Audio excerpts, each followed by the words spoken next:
The training is targeted at the partners and the recipients of the EU and UNICEF-funded WASH project in Mount Hagen. There are 50 schools, 200 communities and 9 health facilities that benefited in getting materials to build clean and healthy ablution block for the selected schools, health centers and those communities who are under the Cleanpla Community Project. The participants have learned to promote gender equality, child protection and disability inclusion in their schools and health centers. Activities or programs in their school to consider the needs of boys and girls in the school. It's also the physical setup of these facilities.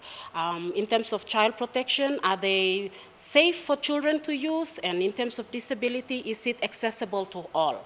Many schools and health facilities in the country do not consider disability, child protection and gender equality when constructing a building or ablution block. Such training will help schools to consider inclusive education, not only in the learning aspect, but the designing of the buildings. Children and persons with special needs are vulnerable and at a higher risk to getting sicknesses quickly. Introducing such hygiene programs and inclusive education will promote healthy living, child protection, gender equality, and disability. So we want them to understand why it's important and why it's relevant to their own different settings and how they can promote gender equality, child protection, and disability inclusion in their own settings or institutions. Meanwhile, the WASH program is a prevention and control measure for improving health, reducing poverty, and improving socio-economic development, as well as responding to global emergencies and outbreaks of life-threatening illnesses.